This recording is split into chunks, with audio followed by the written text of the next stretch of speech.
All right, let's talk about the Road to WrestleMania. The way that we're going to do this from here on out is we are going to look at all of the matches made and all of the matches that are heavily rumored based on storylines or any information that we find out. And then we'll kind of like just, shoot it on what we think some of the guys who aren't really tied together may do. So let's talk about Ronda versus Becky versus Charlotte. So at Fastlane, they had the match between Becky and Charlotte. Ronda did the run-in. She disqualified Charlotte so that Becky could be in the match. And that's how they got Becky in the match. I think we've both been pretty critical of the storytelling here, while also understanding that the fans are still crazy nuts for this match. But what were your thoughts on the way that they finally got Becky in? I just think it was all lazy. I think they miscalculated the pop when they miscalculated. And I shouldn't say the pop because that's kind of Marcus thing to say, but like they miscalculated the moment, and they figure that people are gonna explode when they see Ronda hit Becky, and they're gonna know that that makes her in the match a three-way. It was poorly executed, which is surprising. I thought WWE did a better job with that, but they didn't. And I mean, luckily for them, all three are still very hot and people are into the match. But it was just a head scratcher. The crowd didn't react to it, and it's just a missed opportunity. I think they try to get too creative at one point with the storyline, with the injury and the suspension and all that, and having her come back, trying to back her way back in it. They should have done a lot better with the storyline, but it's like I said, people are still interested, so we'll see. So we didn't actually get to talk about this yet because I think it happened after we recorded, but you got a promo by Ronda Rousey on her video blog, which got a lot of people upset. And so I don't know. I found it to be humorous. I obviously didn't take it seriously, but people took it seriously, and it worked to get people up in arms. But I just found it to be... I didn't think that wrestling fans today could get so bent out of shape over something that was clearly a written promo and like a way to get them upset. Like it just felt a little weird to me that worked as well as it did. The funniest thing you said right there was that the wrestling fans would get upset. I don't care about the wrestling fans. I think it's that they should get upset. That's what they're, that's their thing. But my favorite is seeing all the wrestlers, quote unquote, wrestlers on the indie scene chime in on Twitter or Facebook or other social media stuff about Ronda and her promo about wrestling being fake, etc. It's like idiots. It's a worked promo. She's, this is approved by WWE. This is approved by Ronda. This is approved by Vince. Like, it's just part of the storyline. I'm not a big fan of it. I understand they want to bring some kind of realism to the story. I don't think this is the way to do it, but my entertainment of it all was just seeing other wrestlers in this business just be up in arms of this promo, or people involved in this wrestling business up in arms of this promo. It's just so laughable. Like, come on, guys. Do you think that they really thought that Ronda was shooting off the hip? I'm guessing. I know knowing these guys, some of these people like I do, yeah, they probably did.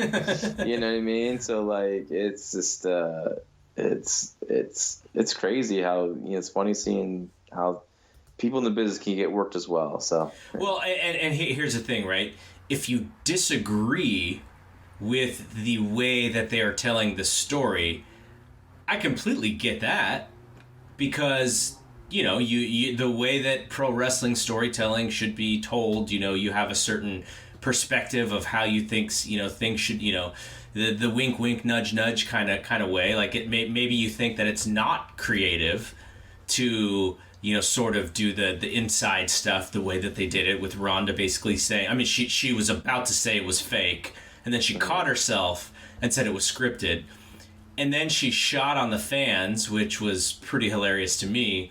And but if you are a pro wrestler and you go, you know what, I understand why they did it, I just disagree with the way that they did it, so I'm all ears. Like, I get that part of it. But if you blame Rhonda for shooting off the hip, and you think that that's really her, and so you're mad at her, that's the part that I don't get, because it was clear that that was not the way, that was not what happened. No. But, some people are idiots. I mean, but maybe, in a sense, they could. What is it? They can get lost in it.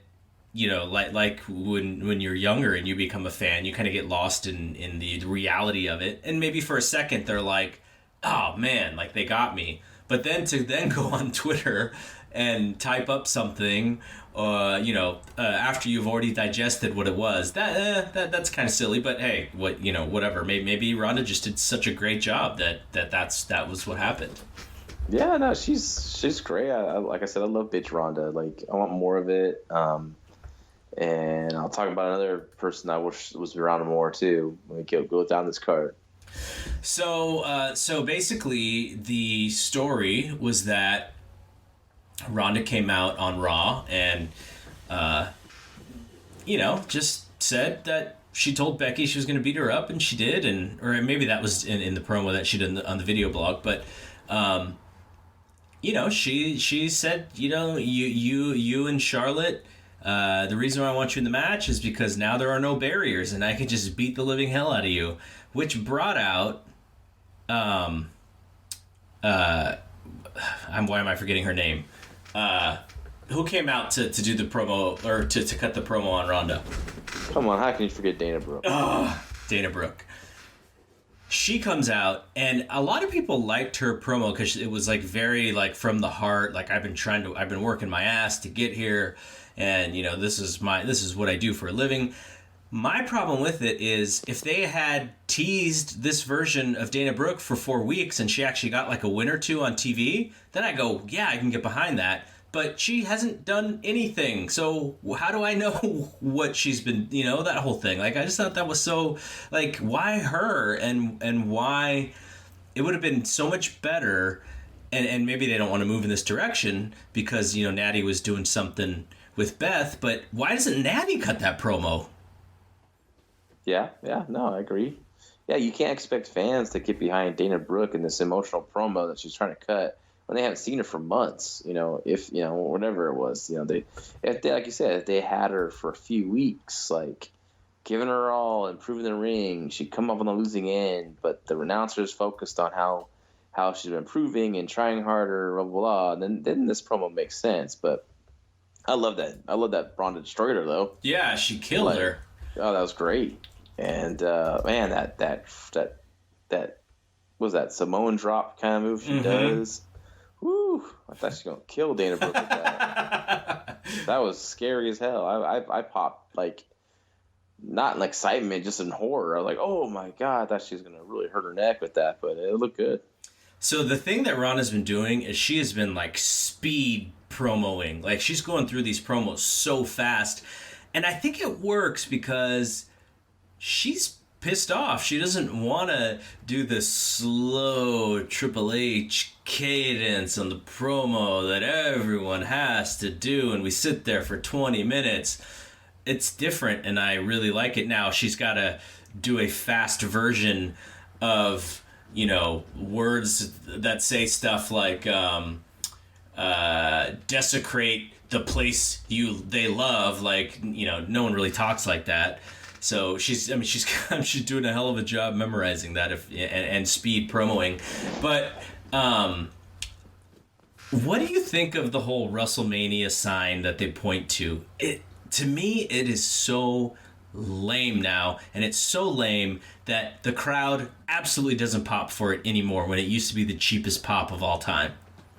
It's like been laying for like 5 or 6 years now, I think, and it's almost like just like a comedy thing. People just chuckle. Here's going, they're gonna make a reference like, and then she's gonna point to the sign, or he's gonna point to the sign. It's just goofy, but that's part of WWE's WrestleMania build. Is everyone has to point to that sign. I gotta have my moment. I gotta be at WrestleMania. Blah blah blah blah. Yeah, that's just part of the story, overall story of WrestleMania.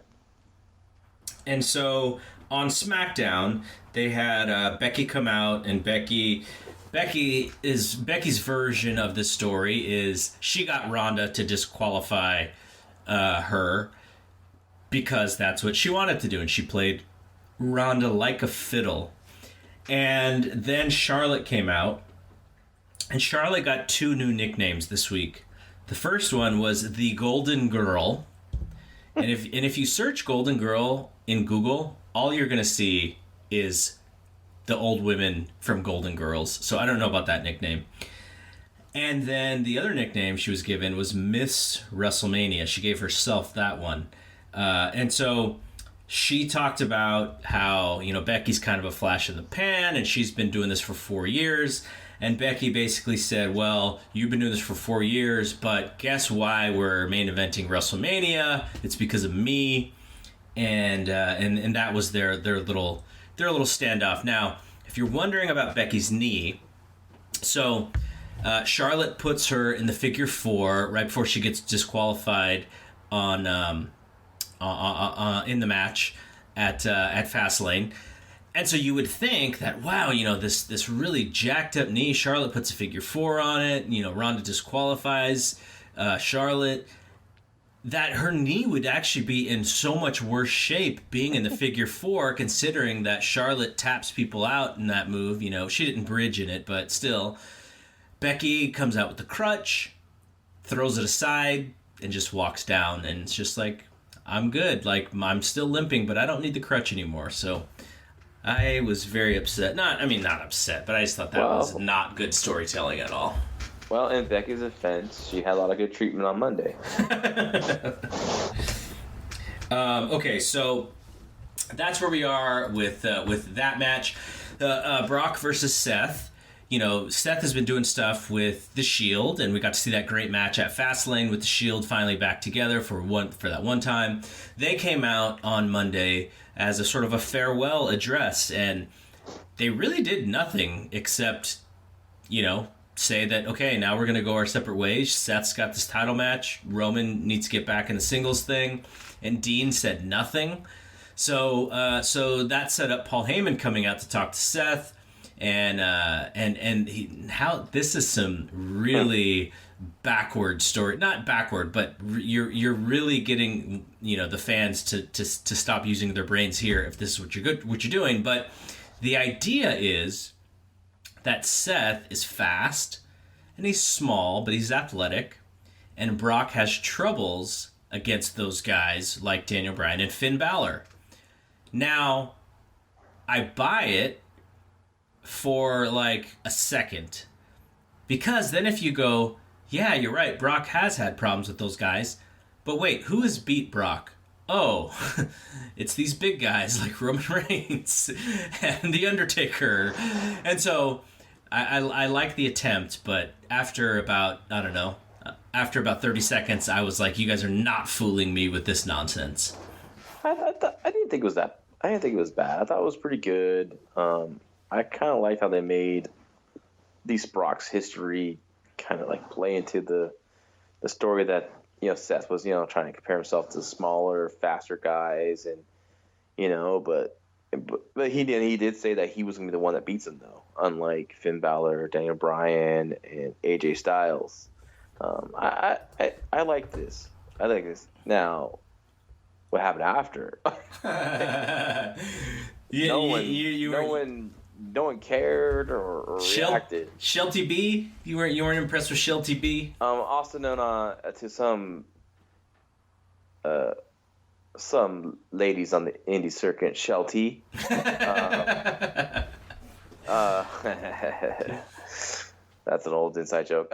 And like he comes out and people are like, "Who's this guy?" Like, I don't know. He's only been on the roster for the last year, and I'm sure Shelton was pretty excited to be part of something, and it did make sense if you're like a hardcore geek and remember all this kind of stuff. I think because they didn't even tie him and Brock together in the announcing. Well, no, Paul Heyman did though. He talked about coming up together or something like that, or during the. That's right. He did say that he was Brock's coach or something like that, right? Yeah, but it was quick. But a lot of people that probably moved on from watching the wrestling now, these fans now probably don't really remember. And then and of course Shelton hasn't done anything of substance since his return to WWE. So, and the match ended like abruptly. Like it just seemed like Seth was going to have like his big comeback, and like he had a comeback, but it was quickly with those curb stomp, and that was it. 1, 2, 3. It reminded me of I don't know, maybe was it a month on Raw when they tried to push Shelton as like the next guy, and like he was having really good matches with Shawn Michaels, and I think he had some matches with Triple H, and they were doing skits with him and Trish. That were like a satire on the Terrell Owens and Desperate Housewives skit. And then, Shelton was having really good matches, and then they just kind of, I don't remember what happened, but that had to have been like, I don't know, 15 years ago or something. Crazy. There's a lot of start-stops with him. What I didn't like about this, I thought that was ridiculous because you have 3 weeks till WrestleMania. Like, what you have Shelton attack him, leave him laying, and then you announce the match for next week. Unless they have more of like people related to Brock in some way that come out and do this thing. Mark Marrow. Uncle Mark. But no, don't you think they should have built up something for next week? Like, this is a perfect opportunity to build something next week, but it's like they do everything together so fast, and they ruin like some momentum. Like, at least give Shelton a promo later, so people can care about their match later. It was really abrupt. But what I started to wonder is if they're going to try to get the way that they think that they need to get Seth hot. Is that he's got to overcome, these odds of these guys attacking him, and especially if they're related to Brock's past or whatever. I don't know. I'm waiting for a hardcore Holly to come out and attack him next week or something. Charlie Haas. Charlie Haas could do it. But they're part of Kurt Angle's group. If you're not a hardcore geek and remember all the OVW stuff, like Charlie Haas is more with Angle, right? Yeah. Who else could they tie to Brock and have him jump Seth? I'm trying to think of other guys. That young kid that's in college wrestling right now coming. Oh yeah, the new protege could take him out. Gable Stevenson. Yeah, I think so. Yeah, I think that's his name. But yeah, I just think they should at least build to next week, and because it just happened. Like, they go to commercial break, they come back, have a match, but like no one cares. No one cares. I'm sure next week Seth might get his shot on Brock, because I think Brock will be on Raw next week. Because I believe that's what they advertise. So. Yeah, Brock did have like a monster Survivor Series tag team one year. It was like Brock and Matt Morgan and I forgot there was a couple other guys. So maybe they'll pull some guys from that team. But, Nathan Jones. Oh my god. Oh my god.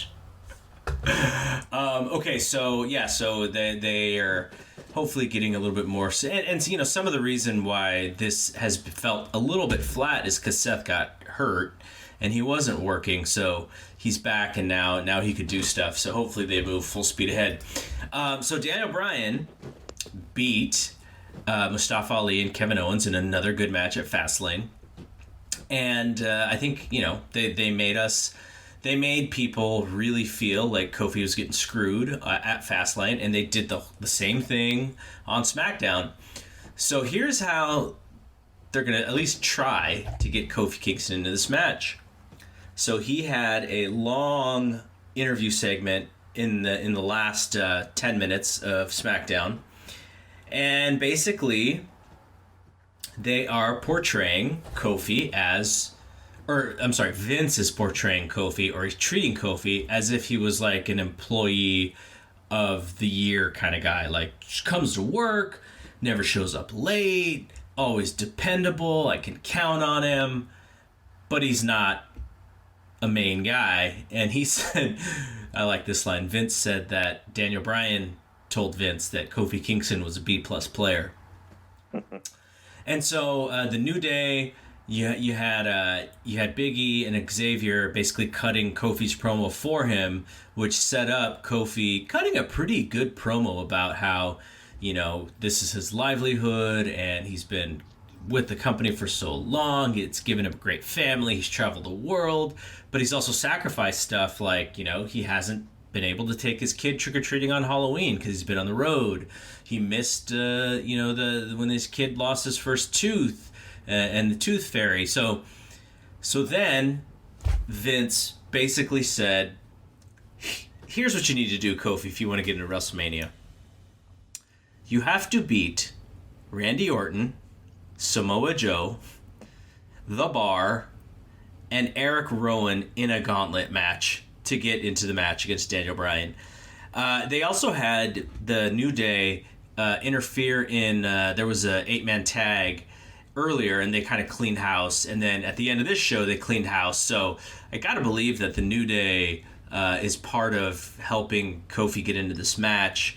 But yeah, so I mean that's what they're doing, and Daniel Bryan and Rowan beat Ali and Kevin Owens. Rowan pinned Ali with that like face crusher, choke slam, or whatever that he does, and so it's full steam ahead seemingly for Daniel Bryan and Kofi Kingston. Now, I think we've talked about this, but my main problem is not with Kofi Kingston the wrestler. My main problem is with the idea that fans have that because Kofi Kingston has been around for a long time, that he deserves this match. And Vince is absolutely playing off their emotions in this angle. It's amazing. Like, he's got his A game on when it comes to manipulating the fans on these two main angles. Yeah, that's the only thing that's so similar. That's what drives me nuts. Yeah, like, totally similar. That's the only thing is if it's just by itself, even as kind of ridiculous as the storyline is, like I think I had a little more interest in it. I believe that Xavier Woods and Big E are going to help Kingston get into because there's no way he's beating. I mean, are you really sacrificing Randy Orton and Samoa Joe for this? You know, right? Like, I mean, I get the Barb, Eric Rowan, that's fine, but like Orton, I don't like that. Joe, I think he has some decent momentum with the US title thing. But yeah, I would. I mean, we'll see how it plays out, and I guess next week's a pretty big show. So Triple H and Batista had their interview segment on Monday on Raw. Batista spitting into the mic. Triple H not wanting to give him what he wanted, but also didn't know what he wanted. And Dave basically saying all he wants is a match with Triple H to end his career. And then Triple H finally gave in. He wants it to be a no-holds-barred match, which means he's going to hit Dave with a sledgehammer, I presume. And yeah, what did you think of the? I mean, I'm assuming this is their main build to that match. I liked some of it, didn't like others. Like the whole Triple H not knowing what Batista wanted, or I guess it's just I guess to set up I guess he wanted to say WrestleMania. I don't know. It's just like, come on. I know Triple H is busy, but come on, man, figure it out. I thought Batista's emotion was great. I love. Come on, man, where's Hollywood Dave at? I know. Where's it been? Oh my god, dude, we need we need a year or two with this guy. I didn't want Thespian Dave. I wanted Hollywood Dave. Mm-hmm. I love the Guardians of the Independent Wrestlers line by Triple H is really good. That was pretty entertaining. So I mean that they went after the independent wrestling scene on that promo, and then they did it again with we'll get to that in a second with Randy Orton and AJ Styles. They're going after the indies. One thing I forgot to tell you in the Kofi Kingston promo is Vince is basically telling Kofi that he's the old man of the New Day crew, and he's letting those two young bucks, Big E and Xavier Woods, do all the work. So I guess Kofi is the Cody Rhodes in the New Day. I guess so. But back to Big Dave Batista and Triple H. Like, I love this David. I love this character. It sucks it's going to be so short because. Come on, man! This is I wish, and he's such, and it's and it's what's cool to see is like it's mostly them doing their own thing, right? Yeah. And so it's so much better and so much, at least when it comes to Batista, like his delivery is so good. And so here's the thing: are we supposed to remember the day after WrestleMania 26 when Batista quit? Is that what he keeps referring to when he keeps saying that Dave quits all the time? I'm guessing that's what it is, but like no one knows that story. Like no one in that audience really knows that story. The average fan in that audience doesn't know that story. It's just ridiculous. I hate stuff like this. This inside stuff just. It's like 10 years. It's like 10 years ago. Exactly. And he's been back since then. The Triple H they did the Evolution versus the Shield, and that was 5 years ago. I don't remember Dave necessarily quitting or them, making a big deal about him leaving then. Like, so I don't know. I didn't get the quitting part. And it's gonna be a topper of all this, and it's gonna put a big old poop right in the middle of the ring. Is that when they're gonna shake hands after and hug? Why don't you just make Shawn Michaels the referee for this one? We have a couple weeks. Who do you think is going to be Kurt Angle's retirement match? Now, it's not my original idea. I have to give a shout out to our good buddy Dave Dutra, but when he brought up that it should be John Cena and how it made sense because Angle was John Cena's first opponent in the WWF, and I thought, I'm with that, man. I like that. I like that idea that it's Cena. I think even though, you could use Cena in a different role, like putting over someone, like a Drew McIntyre, but. As obviously now Drew's seems like Roman Reigns. Yep. Yeah, exactly. But like it doesn't this doesn't hurt Cena. I mean, Cena can win. He can beat Angle, obviously, and I think it's a good bow on their story too. So I like that a lot. I hope it's Cena now. I like the story a lot. I just really worry about them doing like a 12-minute match at this point because Kurt is in such bad shape. I shouldn't say that he's in bad shape or not. Like, I don't know. He just moves really slow. And Cena has had, Cena's matches coming back have not been great. But, I think they'll figure it out. You even mentioned this last year when we were talking about Kurt Angle against Triple H at WrestleMania, Kurt and Ronda against Triple H and Stephanie, and at that point I was like, oh man, I'm so worried about Kurt, and you're like, Kurt's gonna be fine, and he was absolutely fine in that match. Yeah, he'll step up to the game. I just don't like that this was so like out of nowhere. I felt like, well, it was Pittsburgh, right? Like if they were gonna do it, that was the place to do it. I guess, but it wasn't like I was expecting this, and it wasn't like, oh man, I don't know. I just thought like, man, how many matches are we gonna have? That's the first thing I thought. Like, how many matches are we gonna have on this damn card? It's gonna be endless. It's gonna be like WrestleMania all day long. Yeah, they might split up to 2 WrestleManias. We talked about that. They should. Last year we talked about that. It was either last year or 2 years ago. We talked about that watching WrestleMania. Like, gosh, this needs to be 2 days. Okay, so you mentioned Roman Reigns and Drew McIntyre. It looks like that's what they're doing. They teased that on Monday, and I think that is going to be a tremendous match. The only problem I have with that match is Roman cannot lose, and thus I think the match in of itself is a little predictable, and I'm a little worried that McIntyre as probably the number one heel post WrestleMania, is going to lose to Roman. Maybe it doesn't matter that much, but that's kind of my only thing. But other than that, like, I think these guys are going to have a great match. Yeah, no, it should be really good. Both guys have, Roman looked good on his return. I mean, he's in this match with at Fastlane, I thought he looked really good. Drew's been just fantastic for the last couple of years. 3 or 4 years or 5 years now. He was doing great stuff with the Indies too. And before he went back to WWE, so yeah, it should be a great match. Shane and The Miz is going to happen. Shane came out on Tuesday to cut a promo on The Miz, and he was supposed to give his reason for turning on The Miz, and he absolutely did not do that. He just talked. He said he's sick of doing stuff for people, and that was it. I was like, okay, thanks for not telling us why you turned on The Miz. Yeah, because they didn't have a good excuse for it. That's what happens when someone turns on someone. They say, hey, I don't have to say why I did it. I just did it. It means that the writers, the bookers, whoever had no real clue what good idea that why they turned. It just did it. Secretly, the match I'm most looking forward to at WrestleMania is AJ Styles against Randy Orton. And they did a segment on SmackDown where Orton cut down everything that AJ Styles did both on the indie scene and on TNA. I don't think he mentioned TNA, but he did mention Dixie Carter. I think he referenced TNA basically as an indie, which is pretty funny. He did not mention that AJ was also IWGP champion.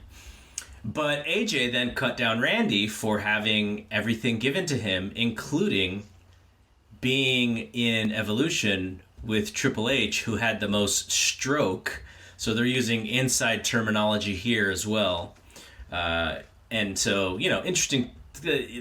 I'm not surprised that they're doing this, because a lot of times when they want to get immediate heat, they do this so that the fans go, oh, I can't believe they're like, they're breaking kayfabe or whatever. But the promo was good. Like, I don't know. I watch Randy Orton and I go, if I wanted to create the perfect pro wrestler in 2019, I would just create Randy Orton all over again. And I still think he's like, even though he doesn't have to prove anything, and I feel like that's part of the reason why he doesn't, he doesn't have really that focus and drive as he once did. And he's there forever, man. He's a made guy, but I just wish he would have that little chip on his shoulder and just go, you know what? F this. I'm still the flippin' best wrestler in this entire company. And if he did want to do that, what a perfect guy to have that match with in 2019 with AJ Styles, because he's kind of in the same boat, right? Like, they on the Fastlane pre-show, which you didn't see, thankfully, the guy Sam whatever with the super curly hair, I forget his name. He's really bad on this show. Sam Roberts. Yeah, there you go. He basically said to AJ, "Why are you out here on the pre-show? You were the champion at one point." And AJ was like, come